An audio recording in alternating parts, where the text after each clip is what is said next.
What if the true nature of a person wasn't in their words, but in what they do when no one's watching? Why do the masks we wear crumble when we gain power or face hardship? And what ancient wisdom has been quietly guiding seekers of truth for centuries, hidden deep within mountain temples? Let us journey into the heart of Zen teachings, where the masks fall away and the soul is revealed. In the vast and intricate tapestry of human life, we are constantly surrounded by people, each one wearing a different mask. These masks are shaped not only by society, but by circumstance, ambition, fear, and desire. But if you look closer, beneath the surface, past the practiced smiles and polished words, you may catch a glimpse of something far more real, a person's true character. For generations, Zen masters and Buddhist sages have quietly passed down a timeless truth. Simplicity is the doorway to understanding the human soul. It is not through a person's eloquent speech or charming appearance that their essence is revealed. It is through their behavior, especially when tested. As one ancient Zen proverb teaches, the truth of a person is not in what they say, it is in how they act and how they react. This leads us to a fundamental question: how can we see through the mask? How do we recognize someone's authentic self in a world full of illusion? The answer is simple, yet profound. Observe just two things: how someone behaves when they have power, and how they respond when faced with adversity. To illuminate this truth, a wise Zen master once shared a story with his students.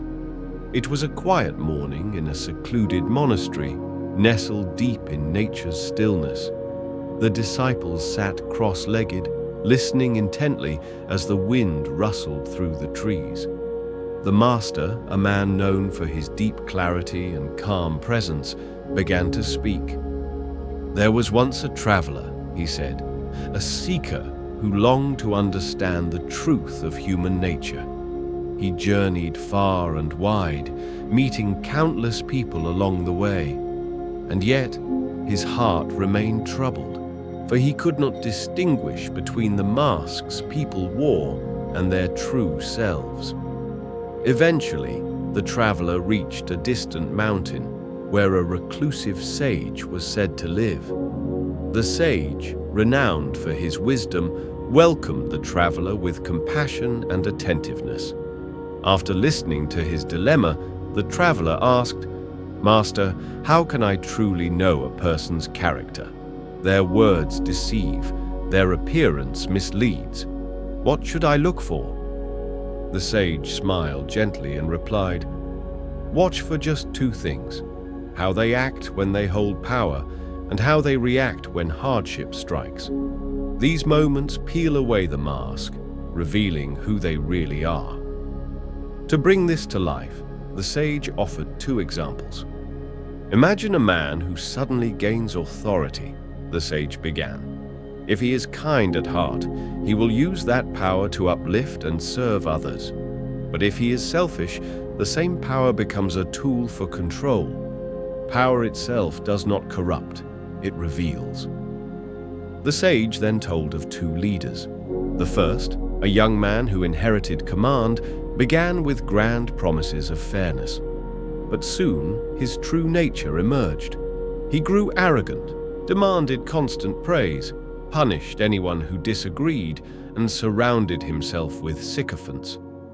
In contrast, another leader in a similar role responded with humility. He listened to his people, made thoughtful decisions, and used his authority to foster compassion, peace, and harmony. One of the disciples raised a hand and asked, "But Master, why does power reveal a person's character so clearly?" The sage replied with quiet certainty, "Because power grants freedom. And when someone no longer needs to conform or please others, what remains is their unfiltered truth. The sage, after sharing his thoughts on power, shifted his gaze to the second great test of character: adversity. His voice calm but firm, he said, "To truly know someone, watch how they respond when life no longer goes their way. When a person is challenged," he continued, "the mask often slips. Some collapse, lashing out in anger, bitterness, or blame. But others, despite pain, respond with grace, patience, and quiet resilience. That is where the spirit shines." To bring this lesson to life, the sage told a powerful story, one that stirred something deep in every disciple listening. There were two individuals, he said, both struck by the same misfortune, the sudden loss of all their wealth. One man spiraled into despair. He blamed everyone but himself, clung to resentment, and drowned in self-pity. The other, though just as heartbroken, chose a different path. He accepted his situation with quiet strength. Day by day, he worked to rebuild his life. Even in his struggle, he found room to support others facing similar hardships. His suffering didn't harden him, it humbled him. Then the sage said something that hung in the air like incense smoke. Adversity is fire. It burns away all illusions. When life is easy, anyone can pretend. But when life is hard, the soul's true light, or darkness, is revealed. The traveler, still listening to the sage's words, felt something awaken within. He had heard many teachings before, but none had struck him quite like this. And so, determined to test this wisdom, he set out once again on his journey, this time with new eyes. As he wandered, he observed more closely. He met a merchant, charming, generous, seemingly kind. But when the merchant gained control over a group of workers, something changed. His tone sharpened. He demanded perfection, offered no guidance, and treated his workers harshly. His power had revealed his true nature. Later, the traveler came across a poor farmer, devastated by a storm that had wiped out his crops. The man had nothing, yet he shared his last bits of food with the traveler.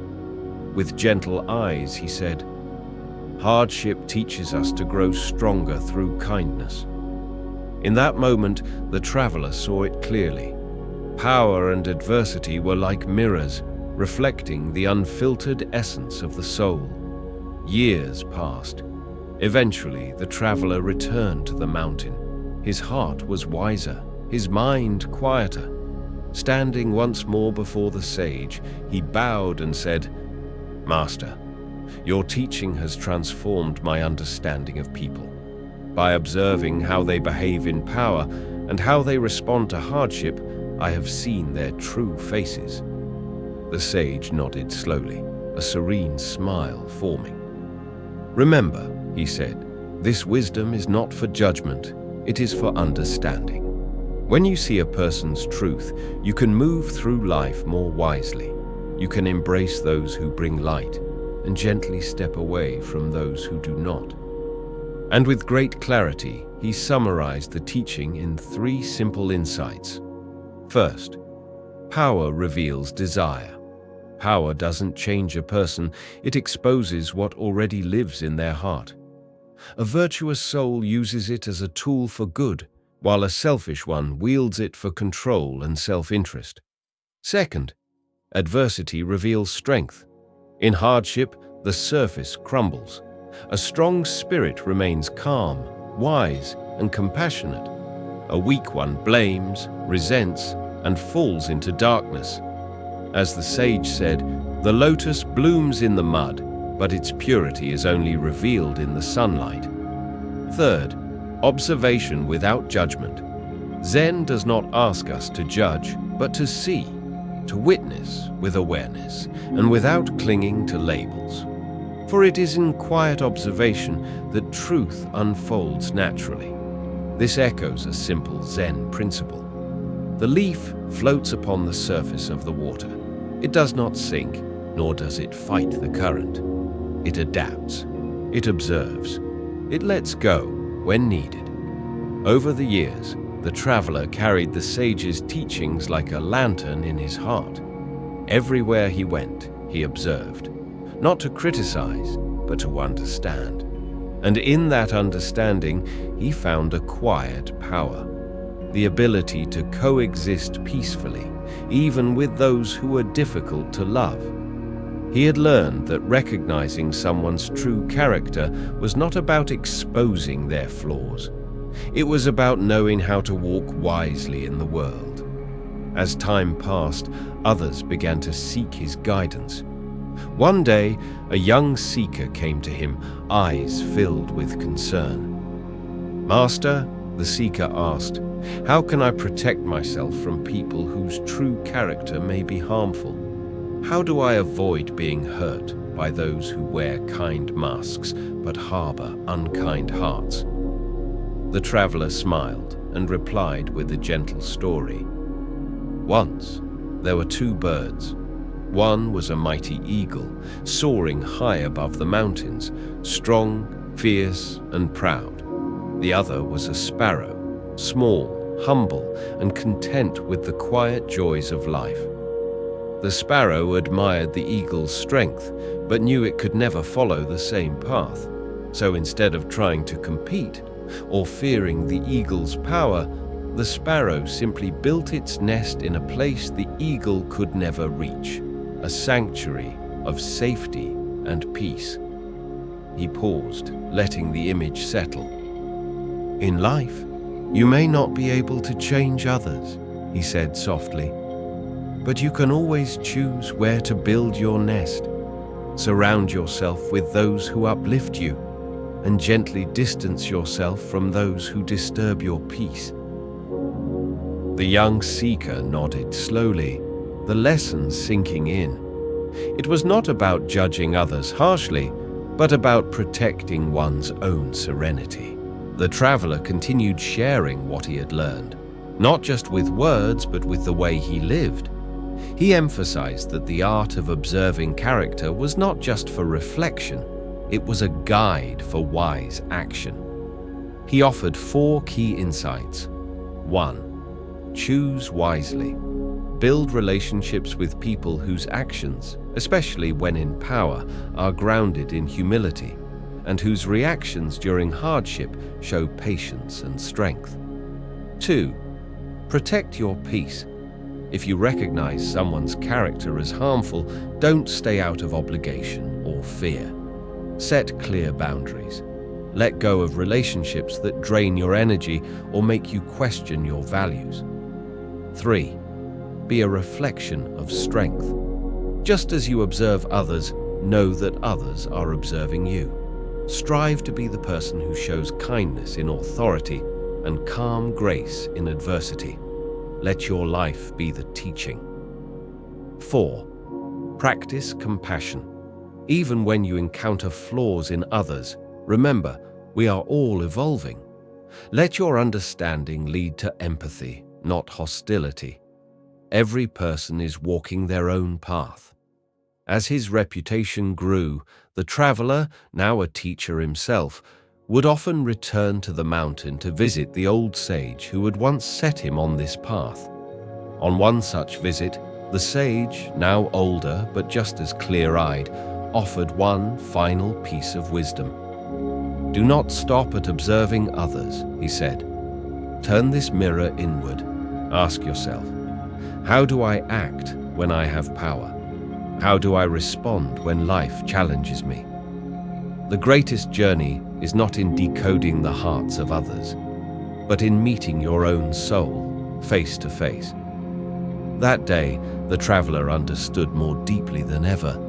The path to wisdom is not only about seeing the truth in others, it's about becoming the truth within yourself.